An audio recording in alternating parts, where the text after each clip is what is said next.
नागिन बहू। सास बहू का रिश्ता वैसे ही खींचातानी का होता है, लेकिन क्या हो जब ये तनाव पिछले जन्म से शुरू हो। इस औरत ने पिछले जन्म में मेरी माँ नागिन रूपमती को डंडे से मारा था। इस जन्म में इसकी बहू बनकर मैं उसका बदला लूंगी।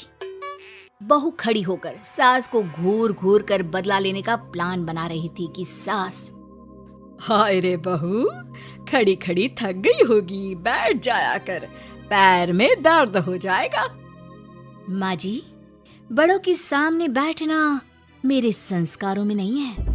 अरे बहू, कैसी बात कर रही है, बेटी है तू हमारी, बैठ जा। बहू बैठ जाती है। सास उसे चाय देती है। ये ले, मेरे हाथ की स्पेशल चाय। किस्मत हो तो भाभी जैसी, जो बैठे बैठे चाय मिल रही है, वो भी सास के हाथ की। हाँ, तुझे क्यों जलन हो रही है? अरे खुद तो चली जाएगी ससुराल। मेरा बुढ़ापा तो मेरी बहू के साथ ही है ना। बहू सास की बात सुनकर थोड़ा मुस्कुराती है, लेकिन अगले ही पल मन में सोचती है, नहीं नहीं नैना, तुझे बदलना नहीं है, ये सब इस औरत की चाल है, मुझे इससे बदला लेना है। बहू अब शाम को सास के साथ पार्क में जाती है। वो टहल रही होती है कि उसकी एक सहेली मिल जाती है। अरे वाह, क्या बात है, सास बहू घूम रही हैं। लेकिन जरा बचकर, वो क्या है ना, एक जानलेवा बीमारी फैली हुई है ना।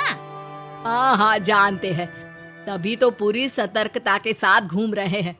चलो घर भी जाना है, खाना बनाना है। अरे तो बहू को क्यों उठा कर ले आई? मैं तो कहती नहीं कभी के साथ चल, घर जाकर खाना भी तो बनाना होता है। अरे कैसी बात कर रही हो, मेरी बहू सारा दिन घर के अंदर रहती है, बेटा भी रात में आता है। ये तो घर में रह रहकर पागल हो जाएगी, और फिर मैं घूमूं और इसे घर में कैद करके रखूं। ये कहाँ का न्याय है। अच्छा, एक काम याद आ गया है, फिर मिलते हैं। वो वहाँ से बहाना बनाकर चली जाती है। बहू घर आती है और रात को जब सब सो जाते हैं तो वो एक नागिन का रूप धारण कर लेती है।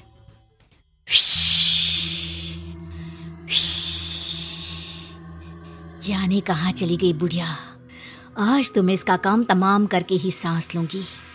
मेरी माँ के साथ जो इसने किया, वही मैं इसके साथ करूंगी।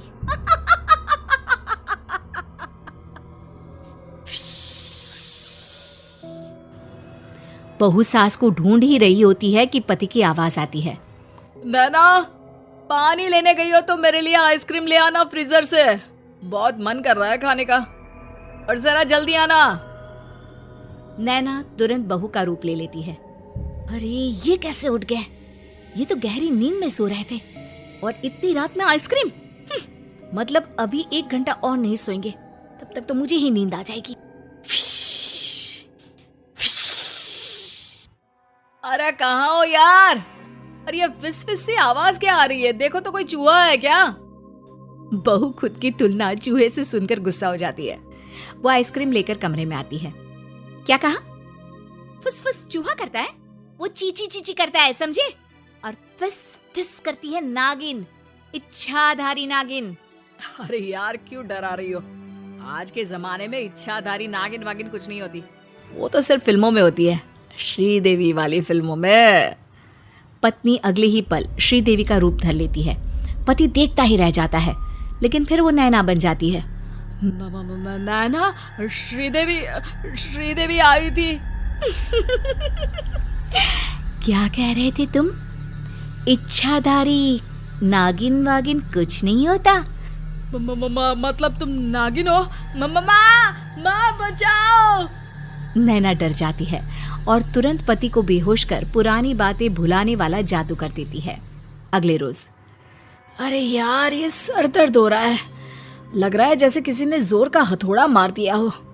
अच्छा, तो बेटा थोड़ी देर और सो ले, रहने दे, आज दफ्तर मत जा, घर पर ही रुक जा। वैसे भी दोपहर में श्रीदेवी की नागिन फिल्म आने वाली है, सारा परिवार साथ बैठकर देखेंगे। पति को मानो कुछ याद आने लगता है। अब श्रीदेवी माँ, कल रात में घर में श्री अरे दिमाग पर इतना जोर मत डालो, वैसे भी कम है। सही कहा बहू। दोनों सास बहू हंसने लगती है। वाह जी वाह, माँ ये भी सही है, बहू आ गई तो बेटे की कोई कदर ही नहीं। ठीक है नैना, वैसे मैं तुम्हारे लिए ये हीरो का सेट लाया था, पर अब नहीं दूंगा। नैना सेट देखकर खुश हो जाती है। दे दो ना प्लीज, सॉरी बस। अरे चल दे दे मेरी बहू को सेट, वैसे भी ये मैंने बहू के लिए ही बनवाया था। सास बेटी से लेकर बहू को दे देती है। हैप्पी बर्थडे बहू। क्या आज नैना का बर्थडे है माँ? और क्या, तुझे तो कुछ भी याद नहीं रहता, बहू ने बताया तो था। नैना की आंख में आंसू आ जाते हैं कि माँ के मरने के बाद किसी ने उसका जन्मदिन मनाया नहीं था। नैना सास की पैर छूती है और फिर तुम दोनों कहीं घूम आओ, रात का खाना मैं बना कर रखूंगी। पति और नैना घूमने चले जाते हैं। पता है, मैं अपना जन्मदिन तकरीबन 200 साल बाद मना रही हूँ, विश्वास ही नहीं हो रहा। तुम भी ना क्या हमेशा मजाक करती रहती हो। नहीं, मैं सच कह रही हूँ। खैर, बात आई गई हो जाती है। दोनों पार्क में घूम रहे होते हैं कि पति अचानक नैना को धक्का दे देता है और नैना गिर जाती है। क्या कर रहे हो? क्या हो गया तुमको, गिर जाती तो?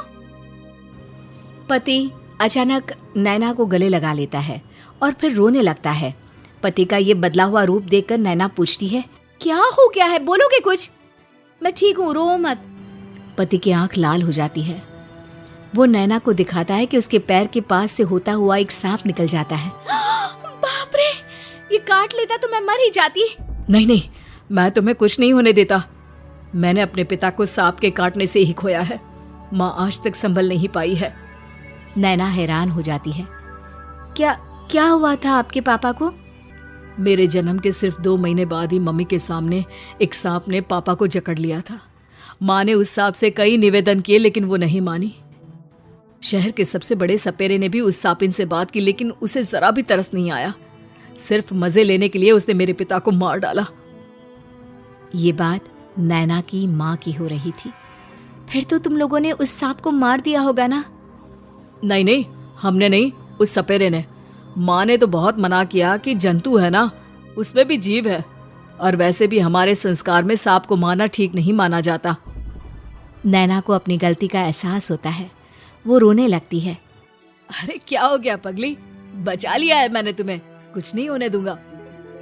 सही कहा, मुझे बचा लिया तुमने इतने अच्छे परिवार को खोने से।